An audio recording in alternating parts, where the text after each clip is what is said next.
Saluda Rosa Llove.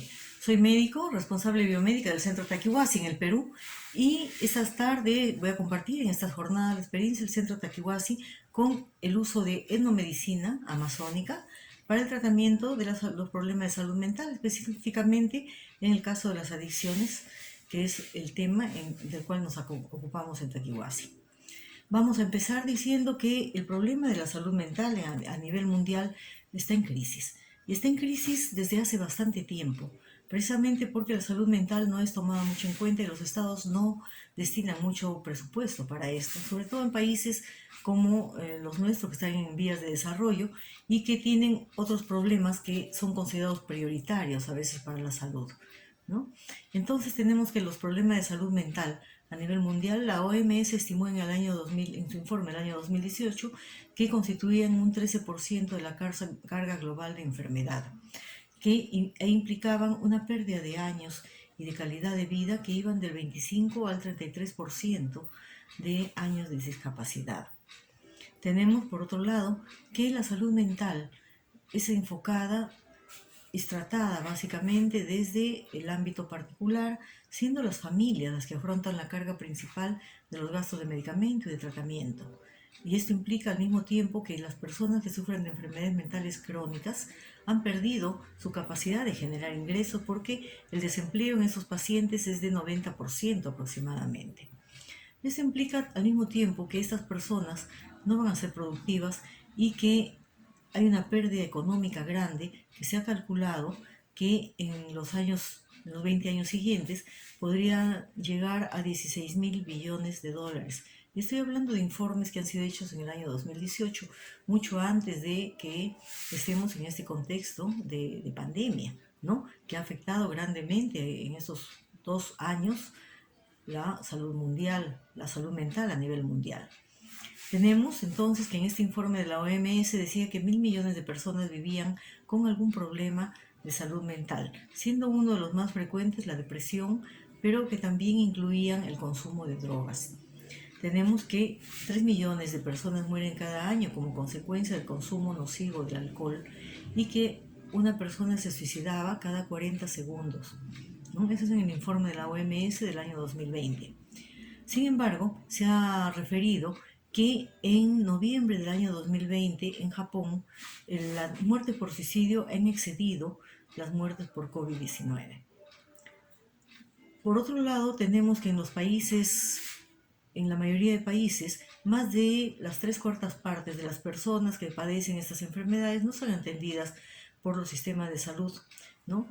Y actualmente tendríamos también que evaluar la incidencia de la pandemia en la salud global. Vemos que esta crisis que tenemos ahora obviamente ha incidido bastante en nuestros hábitos, en nuestras costumbres, en nuestra salud física, en la salud mental, pero básicamente también en nuestra forma de ver la vida, ¿no? Ha habido algunas consecuencias que podríamos decir que han sido positivas, ¿no? La recuperación del medio ambiente, tomar conciencia del daño que hace la especie humana al nicho ecológico de la mayoría de los países, ¿no? También muchas personas hemos vuelto los ojos a lo esencial, ¿no? Dejando de lado a veces hábitos de consumo excesivos y volviéndonos a lo primordial, a lo más fundamental, al buen vivir, a la salud, ¿no? Y a la calidad de vida, a lo natural. Sin embargo, también no podemos negar que la depresión, la ansiedad, el miedo a la enfermedad, el miedo a la muerte, ¿no? Esta pandemia nos ha confrontado a eso, a un panorama un poco apocalíptico en que inclusive se cuestiona, ¿no? Si la especie humana va a sobrevivir. Es la primera vez que la especie humana se siente así tan amenazada por algo que no puede contrarrestar. Sin embargo, al mismo tiempo, hemos perdido un poco la visión de ver que precisamente estas pandemias y todos estos problemas que nos afectan en la salud global tienen que ver también con un desequilibrio, con el daño que hacemos nosotros en nuestra forma de relacionarnos con nuestro medio ambiente y con los otros seres que viven en el planeta. Pero bueno, la salud global ahorita está afectada no solamente por el miedo a la enfermedad, por el estrés, ¿no? Sino también por la pérdida, por los duelos, por el dolor de la enfermedad, por el costo económico que agobia a las familias que tienen que cubrir de la canasta familiar, por decirlo de algún modo, las implicancias de tener uno o dos o tres enfermos en casa, ¿no? Tenemos que ver también la soledad, el confinamiento, ¿no? Con todas sus consecuencias negativas, sobre todo para las personas que están en asilo, las personas de tercera edad, que se han visto privadas del calor humano, de la compañía, ¿no? La ansiedad, depresión, suicidio, ¿no? Cosas que, consecuencias de esta alteración de las relaciones sociales, ¿no? Los niños que no pueden comprender qué cosa está pasando porque se han visto confinados en ambientes bastante cerrados. Y obviamente estos resultados golpean más a quienes menos tienen, a las poblaciones más vulnerables. Es fácil hacer un confinamiento en casa cuando se tienen todas las comodidades, pero las personas que viven hacinadas, que viven con muchas carencias, ¿no? Que dependen de la producción, del trabajo del día a día para sobrevivir, se han visto grandemente afectadas y sobre todo no solamente en su salud mental, en su salud física, pero la parte socioeconómica está terriblemente afectada en estas personas, ¿no?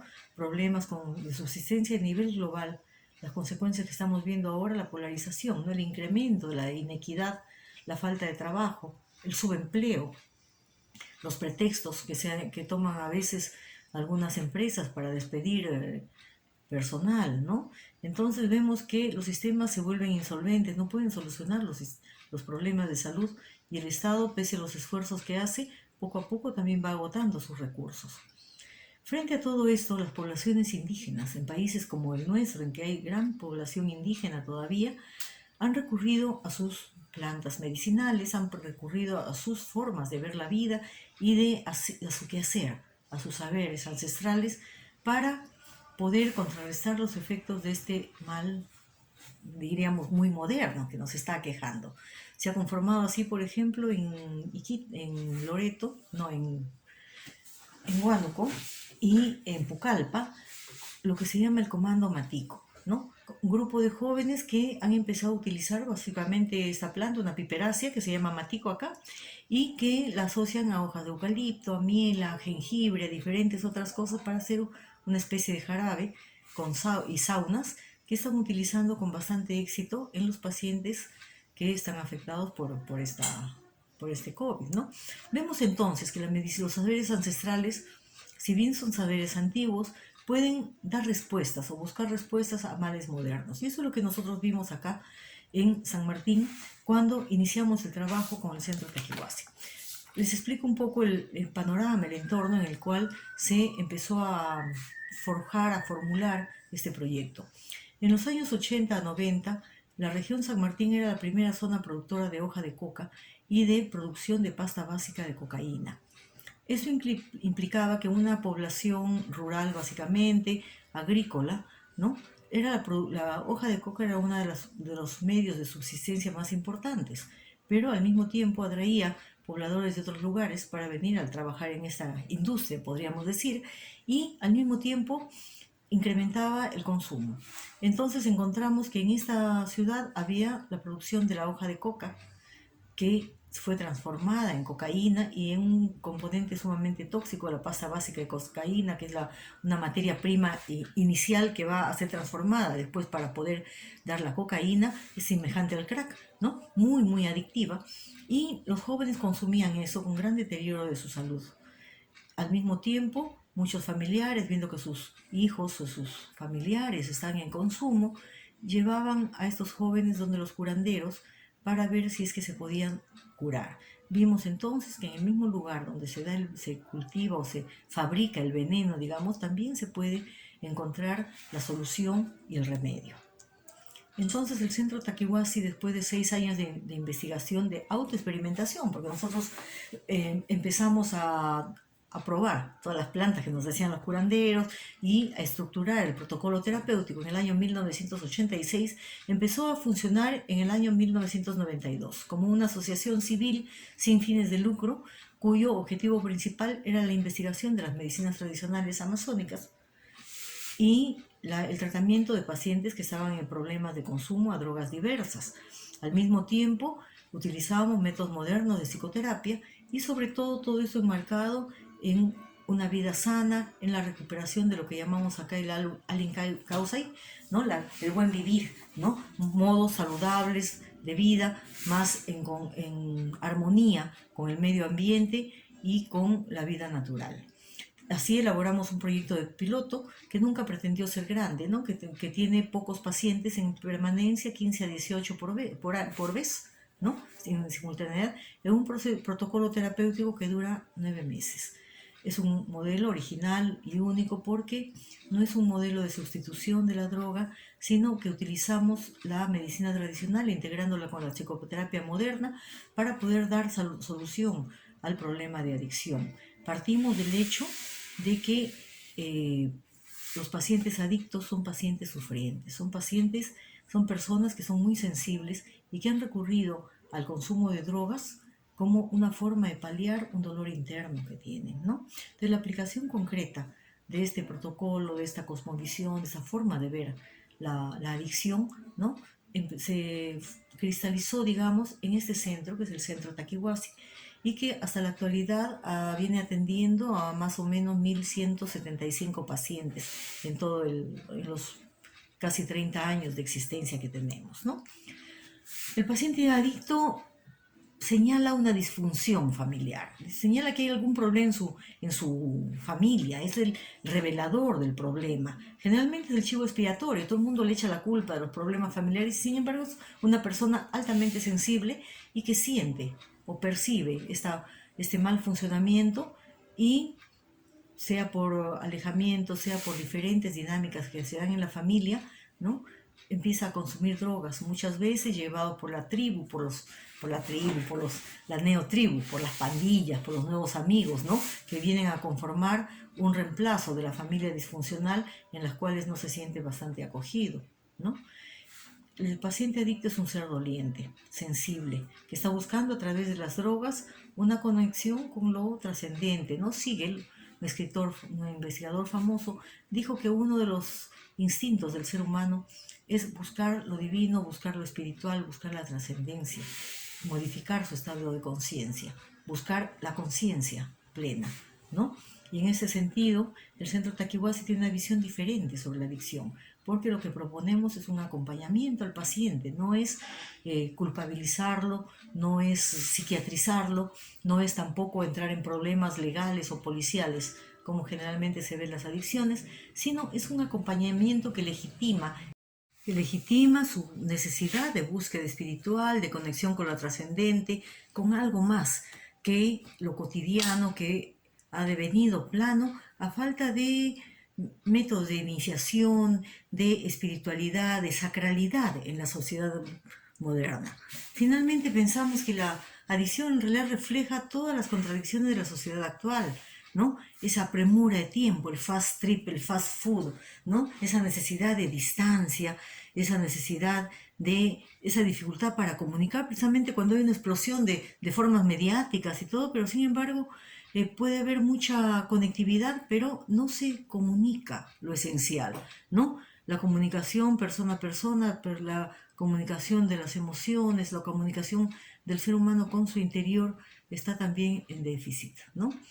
Hay un afán a nivel mundial, global, de uniformizar, de masificar, atentando contra la individualidad de las personas, contra lo que cada uno tiene derecho a ser único, irrepetible, ¿no?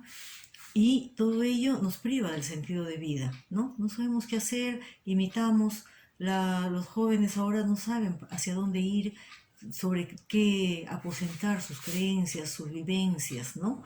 Como rescatar el espacio que tienen para su creatividad, para poder ser quienes son en esencia. Entonces, todo esto en una sociedad como la nuestra, en que no hay espacio de iniciación, en que hay poca comunicación, en que los niños están sujetos a un, no sé, un bombardeo comercial, prendidos a los televisores, a las formas de comunicación sin contacto humano, ¿no? Y que se agrava en ese contexto de COVID, precisamente, porque estamos encerrados ahí en cuatro paredes, con formas de comunicar, todas las clases ahora son online, entonces todo eso afecta a la persona y en el paciente adicto, ¿no? Con mucha mayor razón por esa sensibilidad propia específica que tiene. Entonces, en el Centro Taquihuasi, ¿no? utilizamos plantas para tratar el síndrome de abstinencia, plantas, recursos de medicina tradicional ancestral, dijimos que integramos con método de psicoterapia, con dietas naturales, y vemos que las plantas depurativas, las plantas que se utilizan acá en la Amazonía para devolver, para curar, para limpiar el cuerpo, son bastante útiles para acortar el síndrome de abstinencia, para luchar bien contra esos síntomas, ¿no? Acá hay algunas plantas en esta lámina que utilizamos en el centro. Y también tenemos que rehabilitamos, o sea, reclamamos un poco la legitimidad de la modificación de los estados de conciencia, de la necesidad de amplificar la conciencia, de tener una conciencia más plena.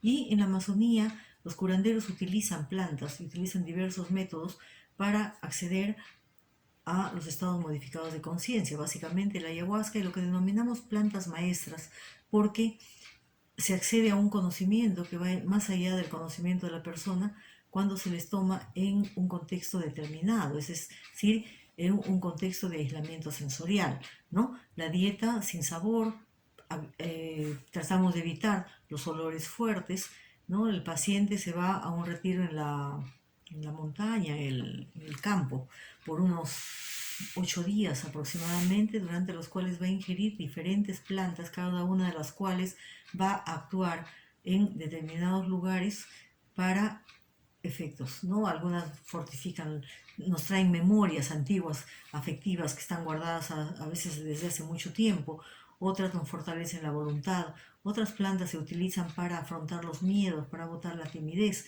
No son plantas que normalmente acá las personas usan en las chakras para males físicos, cuando se les toma en un contexto ordinario, pero cuando estas plantas se toman en una dieta sin sal, sin azúcar, sin sabores, con aislamiento, nos hacen soñar, ¿no? Nos hacen conectar con este mundo subconsciente que tenemos, y precisamente afloran contenidos que son importantes a nivel emocional y que después van a ser integrados mediante la psicoterapia.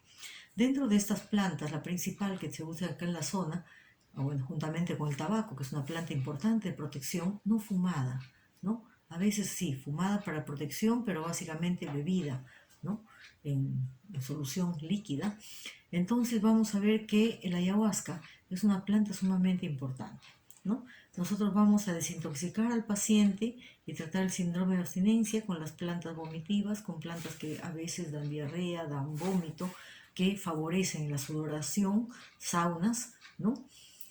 Pero también vamos a ampliar el estado de conciencia con estas plantas que se toman en contexto de dieta, y el ayahuasca que se toma en contexto de sesiones individuales, grupales, finitas, ¿no? Que duran básicamente desde las 9 de la noche hasta las 3 o 4 de la mañana, y que al día siguiente al paciente se le va a hacer expresar los contenidos vivenciados en estas sesiones a través del arte, a través del dibujo básicamente, y van a escribir protocolos en los cuales van a describir, tratando de volcar un poco la vivencia que han tenido. Sabemos que la palabra reduce bastante la experiencia del estado modificado de conciencia, y es por eso que es el arte el mayor ayudante para poder expresar con mayor simpleza y con mayor dirección, digamos, estos contenidos.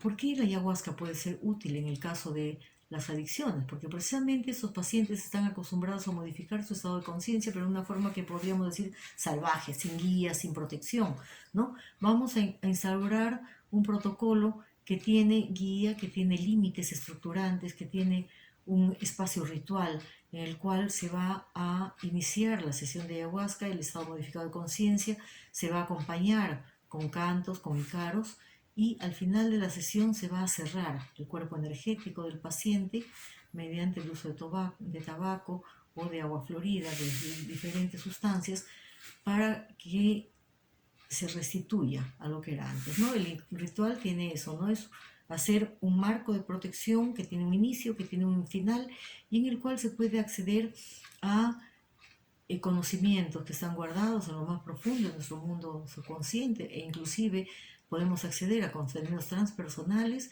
pero al final de la sesión el paciente tiene su cuerpo energético cerrado, va a poder ir a descansar, a dormir, con la memoria, ¿no? Va a tener con plena conciencia de lo que ha vivenciado y eso lo va a volcar al día siguiente en un protocolo terapéutico que va a ser después analizado, conversado, ¿no? Vivenciado con su terapeuta. Entonces, ¿por qué el ayahuasca puede ser útil? Esto, siempre hay la duda, ¿no? Si hay toxicidad, si hay adicción a la ayahuasca. No hay ni toxicidad ni hay adicción, hay bastantes estudios que se han hecho. Yo recomendaría el libro de Ralph Messner que se llama Ayahuasca, en que hace un estudio bastante completo sobre los aspectos del uso de los efectos de la ayahuasca. Pero vamos a decir que no hay adicción, no hay toxicidad en el uso tradicional. Es diferente cuando se extraen los principios activos y se dan porque en ese caso ya no existen los otros mecanismos de autorregulación de la planta. La fisiología de las moléculas que intervienen en la preparación de la bebida ayahuasca son semejantes a sustancias que produce espontáneamente nuestro cuerpo, ¿no? Son neurotransmisores que son del orden de la vía del triptofano, de la serotonina, del eje de la serotonina, y vamos a ver que mientras la liana ayahuasca tiene Banisteriopsis capi, que es el nombre científico, tiene beta-carbolinas, arminas, armalinas, tetrahidroarmina, ¿no? La chacruna, que es una rubiácea que se utiliza en las hojas para acompañar la preparación de la ayahuasca, es una psicotria, una planta semejante, parecida al café, por decirlo de algún modo, ¿no? Tiene dimetiltriptamina. Es curioso que esta preparación es altamente sofisticada, digamos, ¿no? Y como los pobladores de la Amazonía la descubrieron hace bastante tiempo, 4.000, 5.000 años que se ha documentado que ha habido uso de ayahuasca en la Amazonía, ¿no? No se descarta el hecho de que hayan ido los indígenas probando diferentes hojitas y viendo cuál se asocia, porque esas plantas crecen en medios diferentes. Sin embargo, podemos decir que a través de los sueños, a través de su contacto estrecho con la naturaleza, esos indígenas en aquellas épocas tan remotas han podido encontrar la proporción, la forma de preparar estas plantas que es un método bastante tedioso, tienen que hervirse, depurarse, refinarse durante prácticamente todo un día de cocción y acompañar sobre todo de métodos de cuidado energético, ¿no? Entonces, curiosamente, esta bebida, al tener estos dos componentes, es una combinación perfecta que permite que la dimetiltriptamina pueda actuar en nuestro cuerpo, porque cuando entra directamente en nuestro organismo es digamos, inactivada por enzimas que tenemos, monoaminoxidasa que tenemos en el tubo digestivo. Sin embargo, cuando la asociamos con los componentes de la liana y ayahuasca, vamos a ver que esos componentes van a inactivar la monoaminoxidasa para producir que la dimetiltriptamina actúe más libremente. Estos dos componentes son formados en nuestro cuerpo. La dimetiltriptamina se ha visto que es un componente importante para favorecer el contenido de los sueños. Cuando las personas tienen un nivel muy bajo de esta sustancia, los sueños no son coloridos y tampoco son muy fuertes, ¿no? Entonces, nuestro cuerpo forma estos dos componentes en lo que algunos autores han denominado endohuasca, o sea, una ayahuasca endógena. Los componentes estos, entonces, siendo parte de nuestro funcionamiento normal, no son, en la dosis en que se dan, no son adictivos. Los efectos que produce la ayahuasca son efectos de catarsis, ¿no? Eliminación del mal, eliminación de todo aquello guardado, que no es solamente los contenidos del estómago, sino los contenidos afectivos, aquellos contenidos afectivos emocionales que están guardados en nuestro cuerpo desde hace cuánto tiempo, en nuestra mente, y que acompañan al vómito, acompañan a la expulsión, ¿no? Favorecida por el ayahuasca y por las otras plantas que usamos.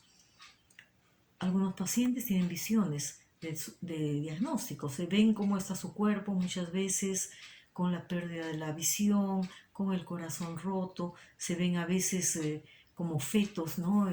Acompañados de los compañeros de consumo, sobre todo cuando la droga principal es el ayahuasca, ven la cárcel que tienen el corazón y que impide la expresión de las emociones, ¿no?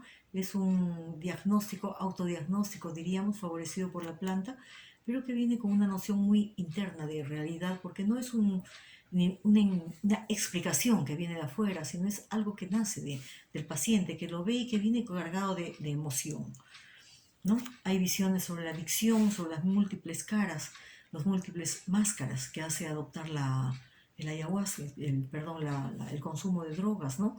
Sobre el aspecto mortífero de la adicción también, son sobre el aspecto a veces también intuitivo, animal, un poco primitivo, ¿no? Que toma el comportamiento humano bajo el influjo de las drogas. También muchas visiones frecuentes durante el trabajo con el ayahuasca, ¿no? El trabajo de facilitación de introspección mediante la bebida ayahuasca, es ver las dinámicas familiares, ¿no? El rol de la madre, cómo se visualiza la mamá, el papá, cuál es el rol que asume el hijo dentro de la familia, que casi siempre es un rol de el que se sacrifica, el salvador, o es a veces el que se dibuja disfrazado de un pequeño animalito inocente, simple, ¿no? Que no es todavía humano, ¿no? Algo inofensivo, digamos, ¿no? Muchas veces las imágenes de los padres y las madres de la familia son bastante asustadoras, ¿no? Pero son dibujos que salen de lo más profundo del corazón de los pacientes, ¿no? Se ven traumas del pasado, se reviven a veces traumas del pasado y muchas veces inclusive se toma contacto con algunos elementos simbólicos que pertenecen a lo transpersonal, a lo transgeneracional y que permiten mediante esta toma de conciencia y la posterior integración, permiten precisamente la curación, la sanación del árbol del linaje familiar, ¿no? En Taquihuasi utilizamos, aparte de las plantas, ¿no? Algunos métodos como constelaciones familiares, usamos mucho el arte terapia, los dibujos, la curación mediante el relato, los cuentos, los mitos, ¿no? Todo esto para poner en relieve todo el discurso simbólico, porque precisamente es el lenguaje al que accedemos con los estados modificados de conciencia. El ayahuasca nos habla en un lenguaje simbólico, metafórico, analógico, ¿no? Que sin embargo no necesita la comprensión racional muchas veces para poder ser comprendido, integrado y poder sanar. Muchas veces la imagen por sí misma es sanadora, ¿no? Sobre todo cuando moviliza la emoción del paciente. Hay imágenes de curación por el ayahuasca en donde se ve la liana transformada en forma de diversas culebritas con muchos colores, como va envolviendo al paciente y lo va liberando de las sombras que implican la adicción o el mal, ¿no? Los pacientes que recibimos en Taquihuasi son pacientes varones, porque la legislación peruana no permite que tengamos en el mismo espacio pacientes hombres o pacientes mujeres, ¿no? Esos pacientes son varones principalmente que vienen de acá, principalmente del Perú, la mayoría son peruanos. A veces recibimos pacientes del extranjero, básicamente de Europa, de España, de Francia o de los países de Latinoamérica cercanos al Perú. La edad promedio, el rango de edad de nuestros pacientes va desde los 12 años hasta los 74 años. Básicamente los pacientes muy ancianos, muy añosos, son pacientes que están en alcohol, ¿no? En alcohol. Hay una especie de recorrido de la adicción, ¿sí? Muchas veces se empieza con tabaco, con alcohol, y conforme va pasando el tiempo, vamos a escalar, ¿no? Vamos a buscar emociones más fuertes, más intensas, y pasamos del tabaco, del alcohol al cannabis, ¿no? En la zona es muy frecuente, muy cómodo, muy fácil de comprar la pasta básica de cocaína, ¿no? De los pacientes que son pobres, que tienen poco nivel adquisitivo, básicamente empiezan con eso, sobre todo cuando son jóvenes o campesinos, ¿no? La cocaína en los sitios más urbanos para una élite un poco más intelectual, ¿no? Muchas veces los asociados, generalmente los pacientes que tenemos son pacientes politoxicómanos, ¿no? Y últimamente estamos recibiendo bastantes pacientes que no son adictos a sustancias propiamente dichas, pero sí el sexo, a la pornografía, o sea, tienen problema de control de impulsos, hipersexualidad y también ludopatía, ¿no? Podríamos decir una adicción, ¿no? Un apego excesivo a los videojuegos o a los juegos, a los casinos y todo esto, ¿no? Básicamente los pacientes que recibimos tienen en promedio unos 12 años a 15 años de consumo, ¿no? De varias sustancias y son consumidores activos. Hay algunos que hace algún tiempo han dejado el consumo, pero que todavía sienten cierta atracción o sienten que no están bien, ¿no? Hay muchos sueños de consumo, pero la mayoría de nuestros pacientes son pacientes que están en consumo activo y que inclusive han consumido su sustancia principal o la sustancia que utilizan mayormente, el día anterior al ingreso, algunos la última fumadita antes de ir al centro, ¿no? Estos pacientes muchas veces ya vienen habiendo recibido tratamiento. Tenemos pacientes que han pasado por varios centros de rehabilitación o tratamientos psiquiátricos, tratamientos psicológicos, e inclusive muchos de ellos con etiquetas de enfermedad psiquiátrica muy fuertes, muy pesantes, ¿no? Muy pesadas, como esquizofrenia, por ejemplo, cuando lo que han tenido es que han hecho un cuadro psicótico por consumo de drogas. Sin embargo, la familia se asusta, lo llevan y los internan en centros psiquiátricos, ¿no? Que desdichadamente no ofrecen una solución al problema desde el momento en que solamente se les pone con psicofármacos, que lo que hacen es como poner una tapa, ¿no?, a una olla que está hirviendo, ¿no? No se trabaja el contenido, no hay terapia de fondo, sino básicamente psicofármacos para tranquilizar, ¿no? Y los pacientes llegan en ese estado, ¿no? Ahí un poco embrutecidos, torpes, digamos, por los psicofármacos, pero no han llegado a trabajar precisamente la dinámica familiar, el problema, el trauma que han tenido y que los ha llevado al consumo, ¿no? Entonces, en este protocolo terapéutico que dura 9 meses, el primer mes se dedica básicamente al tratamiento de la abstinencia y a la desintoxicación física. Recién al cabo de un mes los pacientes empiezan a tomar ayahuasca y recién al cabo de un mes empieza también con otro tipo de plantas, ¿no? Durante todo el primer mes lo que tienen son plantas depurativas, saunas, baños, ¿no? Cosas para limpiar el cuerpo, ¿no? La impregnación por la droga que está en el cuerpo, ¿no?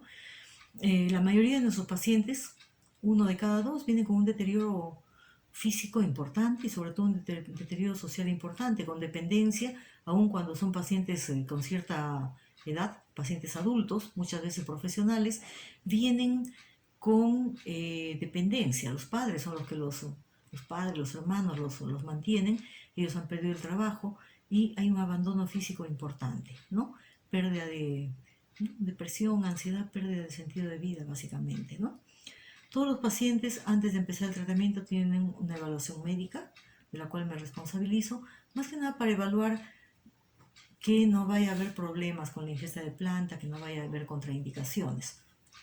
Nosotros informamos, somos una comunidad terapéutica que tiene obligación de informar al Ministerio de Salud, la segunda comunidad terapéutica reconocida legalmente acá en el país, y desde este momento todas nuestras historias están en un sistema computarizado y tenemos acceso a las historias clínicas y a los análisis de laboratorio, que básicamente evalúan la función hepática, la función renal y el nivel nutricional.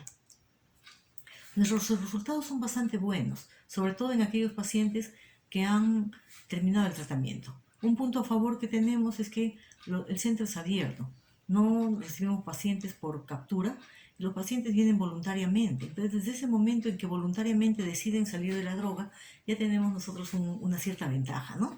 Sin embargo, son pacientes bastante pesados, como dije, vienen después de pasar por varios centros de rehabilitación y en ese sentido, ¿no?, hemos comparado, estamos haciendo investigación formal, hemos comparado los resultados que tenemos con otros lugares y son bastante positivos, ¿no? Tenemos una rehabilitación, una mejoría o dejar el consumo totalmente con formalizar una familia, volver al mundo laboral, encontrar un sentido de vida en un prácticamente 70% de nuestros pacientes. Hay un porcentaje, un 15%, que muchas veces se nos pierde. No sabemos dónde están. A veces nos escriben, vienen, nos visitan y sabemos que están bien. A veces perdemos el vínculo totalmente. A veces hay pacientes que no sabemos de ellos y siguen mal. Y hay un 15%, 20%, ¿no?, que continúan en consumo, ¿no?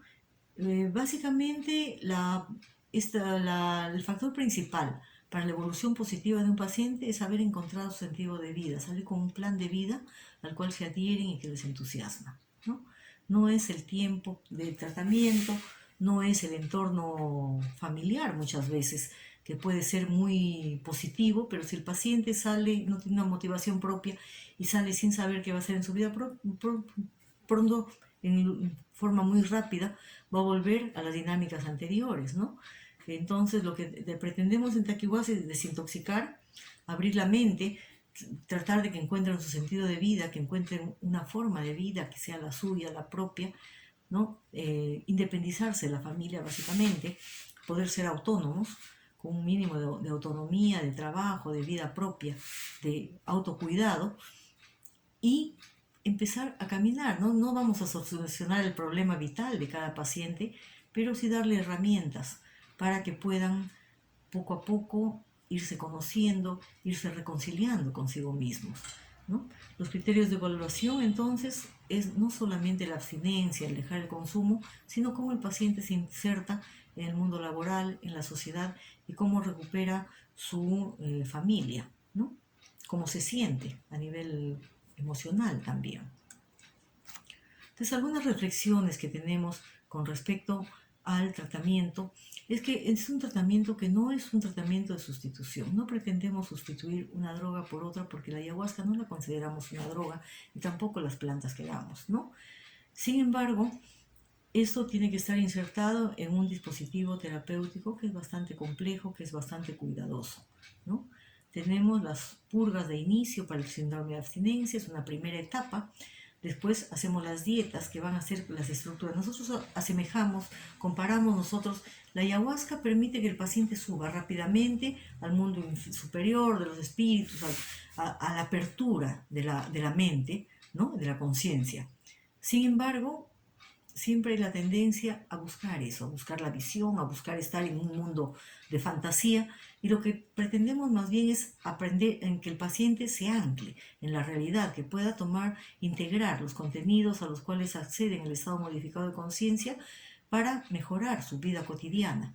Entonces, en ese sentido, las dietas, que son los retiros en el monte, tomando plantas y que van a trabajar diferentes emociones, el tratamiento es individualizado, observamos al paciente y vemos en qué secuencia y con qué frecuencia vamos a dar las diferentes plantas que podemos utilizar en el tratamiento.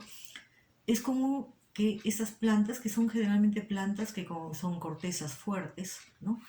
De árboles que son muy rectos y muy altos, es como poner los hitos, las anclas para que el paciente en esto pueda enrollar el ayahuasca, que es una liana, e integrarla dentro de su proceso terapéutico.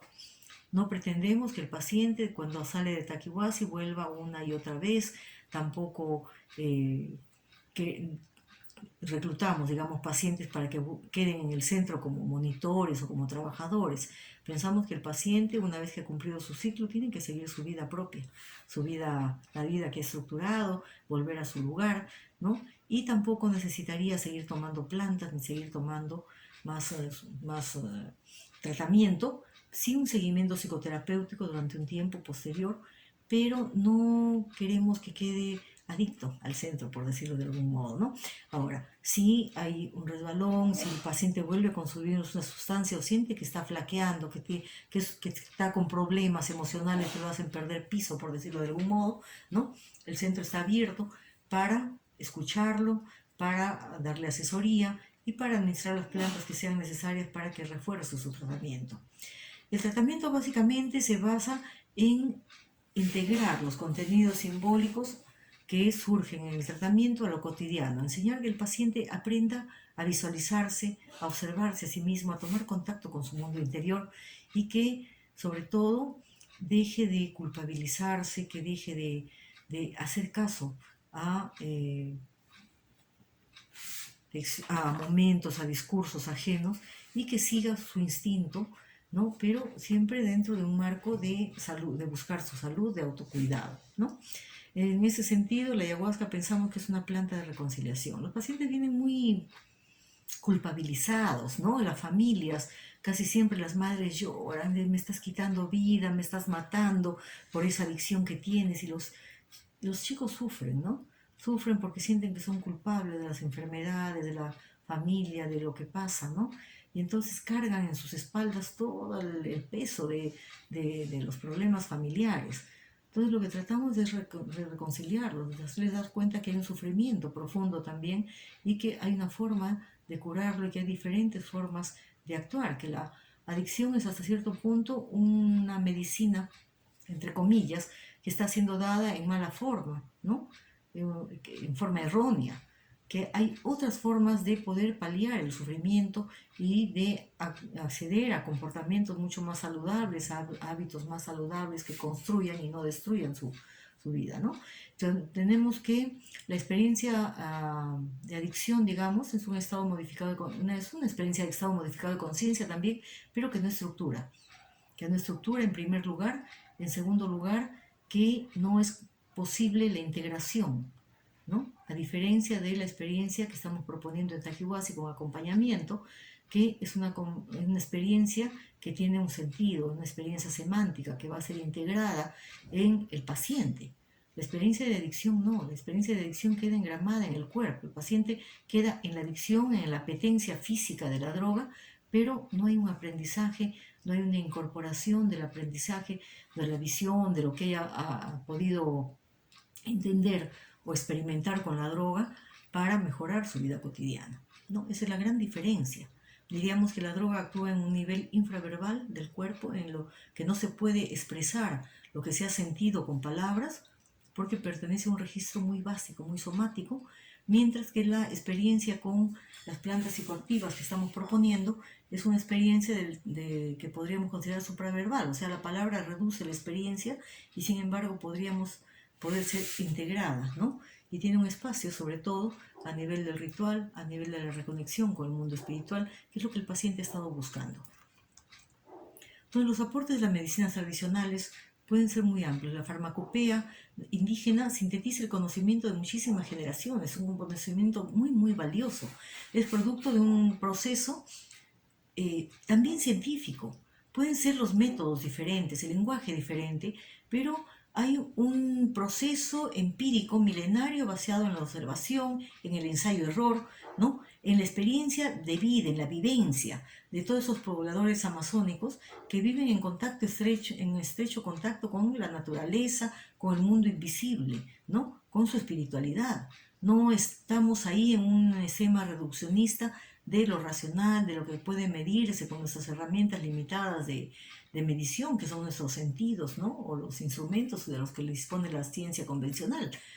El poblador indígena toma una planta y sueña y hace caso a su intuición, está en contacto con la naturaleza, en el sentido también en que su cuerpo está mucho más desintoxicado, podríamos decir, porque el sentido de las dietas, de hacer estas dietas en el monte, es eso, es desintoxicarnos de todas aquellas sustancias que tienen nuestra vida cotidiana, nuestra alimentación normal, y que nos contaminan y que nos bloquean a nivel energético, impidiéndonos el contacto inclusive con nosotros mismos, ¿no? No solamente con el mundo invisible, sino con nosotros mismos. Hay una forma diferente de hacer ciencia, entonces, con eficacia, ofreciendo soluciones a los problemas, un enfoque más integral. Es curioso que justamente los métodos de la medicina tradicional tienen bastante semejanza o bastante similitud, encuentran su espacio en aquellas teorías de las más modernas ciencias actualmente, ¿no? Los campos morfogenéticos, las teorías cuánticas, todo esto de algún modo nos hablan en un idioma diferente de cosas que los curanderos ya nos dicen en su propio idioma, ¿no? Entonces podemos ver que los neurotransmisores que están en las plantas, ¿no? Los rituales, la conciencia son inseparables, actúan, ¿no? El cuerpo físico, el cuerpo mental, como dicen los curanderos, los cuerpos de la persona. No es que tenemos un cuerpo limitado, hay cuerpos, tenemos una visión holística, podríamos decir, ¿no? Ecosistémica del ser humano, no somos el centro del mundo, estamos resonando continuamente con lo que nos rodea, con nuestros ecosistemas y tenemos obligación ética de mantener nuestros ecosistemas funcionales si es que queremos sobrevivir también como raza humana, como personas. Entonces, esta visión, esta cosmovisión indígena, ¿no? Es sumamente valiosa, nos lleva nuevamente a los modos de vida más naturales, más armoniosos, ¿no? Y vemos también que esta complejidad, polivalencia de todos estos problemas, de todo el abordaje, sobre todo para hacer investigación en medicinas tradicionales, requieren una respuesta que no nos la da la ciencia moderna con los limitados instrumentos de medición que tiene y sobre todo con la gran negación que tiene la medicina alopática y la ciencia moderna de todo lo que es energético, de todo lo que es espiritual, de todo lo que no se ve, ¿no? Estamos tratando de enfocar un ser humano que es completo, multidimensional, con métodos que solamente ven lo material. La complejidad, entonces, solamente puede ser vista con las ciencias de la complejidad, como la ciencia de Morán, ¿no? Con la psicología de la conciencia, que poco a poco va estudiando más estos recursos de medicinas tradicionales. Los riesgos obviamente también son inherentes, hay riesgos que vienen desde el mismo cuerpo de las medicinas tradicionales y que son las derivas, ¿no? Son las derivas del afán de comercial que a veces tienen los curanderos, del afán de los jóvenes que sin mayor preparación y sin darse cuenta del esfuerzo que tiene un curandero, ¿no? Nosotros no usamos la palabra chamán, sino curandero o maestro vegetalista, ¿no? Tienen un largo tiempo de preparación, tienen que utilizar su cuerpo como herramienta de curación y por lo tanto tienen que hacer dietas, tienen que tener abstinencia sexual, tienen que hacer una serie de cosas para prepararse, para poder curar. Muchos jóvenes creen que solamente aprender a preparar la planta, aprender a cantar los icaros y dar la planta. Eso no es así, ¿no? El curandero tiene un conocimiento que va mucho más allá de eso y que entra en lo sutil, en el manejo energético, en las intuiciones. Sin embargo, cada día mueren más curanderos y con ellos se van sus conocimientos, ¿no? Van aculturando los pobladores, las poblaciones, se van perdiendo las formas de preparación, los rituales, ¿no? Una gran dificultad para poder estudiar las medicinas tradicionales es que los modelos no son estandarizados, ¿no? Son modelos que responden a la intuición. Cada curandero tiene su modo único de trabajo, ¿no? Su forma de trabajar, su forma de preparar su planta, de guiar su ritual. Y entonces se tiende mucho al uso fuera de contexto de estas plantas. Tiende a utilizar las plantas medicinales, los saberes tradicionales, con un esquema de medicina alopática, ¿no? Entonces esta planta es para curar tal otra cosa, esta otra planta para curar tal otra cosa. No es así, ¿no? El curandero tiene sus métodos de diagnóstico y aún un paciente, dos pacientes diferentes, con síntomas diferentes, a veces su enfermedad corresponde a etiologías diferentes, en el plano energético, en el plano posible, invisible, en el plano donde se va a diagnosticar con el pulso, con la sensación, la intuición del curandero. Y entonces el tratamiento va a ser diferente, ¿no? ¿Tenemos riesgos externos? Tenemos bastante. Aparte de la biopiratería, el hecho de que vienen las industrias farmacéuticas a preguntar qué pastillas o qué plantas, qué cosas se usa para tal o cual enfermedad y después nos la devuelven acá con una plusvalía importante, con una etiqueta de alguna transnacional, tenemos que la amenaza a los territorios, ¿no? La selva parcelada, cuando se hace prospección petrolera o búsqueda minera, sin respetar los territorios indígenas, esa es una gran pérdida de saberes, de plantas, de conocimientos, ¿no? Tenemos que no hay mucho interés en fomentar la investigación en este campo, precisamente porque es difícil, ¿no? Porque los modelos, dijimos, no son estandarizados, no se puede sistematizar, no se puede hacer protocolos como lo que se puede hacer en la medicina alopática. Hay problemas legales, el marco legal no está muy adecuado al conocimiento cultural, al conocimiento de las plantas, ¿no? Pues con muy buena intención a veces se dan normas que restringen el uso y que penalizan el uso de nuestras plantas, de nuestros conocimientos, y nuestras plantas pasan a Occidente o al mundo culto, digamos, al mundo occidental, ¿no? Y se convierten rápidamente en drogas, como ha pasado con el tabaco, como ha pasado con la coca. Con la coca se convirtió en cocaína, ¿no? Con la marihuana, que es una planta sagrada en la India, que sin embargo es una droga, ¿no? Cuando se usa en forma lúdica, cuando se usa fuera de contexto, sin el respeto adecuado que merecen estas plantas, que son plantas sagradas que han estructurado sistemas médicos alrededor de ellas. Entonces, como consecuencia, como conclusión, ¿no? Como sugerencia, lo que yo podría sugerir, ¿no? Decir, es que los saberes ancestrales son vigentes y que, aún siendo conocimientos antiguos, van al fundamento y pueden dar solución a problemas contemporáneos de salud. Pueden ayudar en forma mucho más cómoda, mucho más económica y mucho más inocua. Que urge incentivar la investigación sobre el potencial de estos métodos, de estos saberes, relacionarlas con la psicología de la conciencia, utilizar diferentes formas de estudio y de abordaje, ¿no? para trascender pues las limitaciones que tiene la ciencia actual, con sus limitaciones, porque como no puede medir, no puede ver, no puede visualizar, fotografiar, perdón, entonces hace de cuenta que todas esas cosas que nos cuentan los curanderos no existen.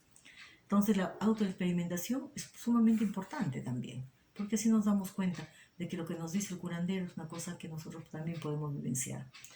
Es menester, ¿no? Respetuosa, desprejuiciada, dialogante, tener la mente abierta, una visión científica real, porque la ciencia es eso, es abrir la mente y estar abierto a experimentar, a ver, a utilizar un nuevo recurso si el anterior ya no sirve, ¿no? A ver qué cosa hay detrás del conocimiento, detrás de lo que nos dicen los curanderos, ¿no? Integrar los saberes, porque estamos al servicio de la salud y al servicio de la población.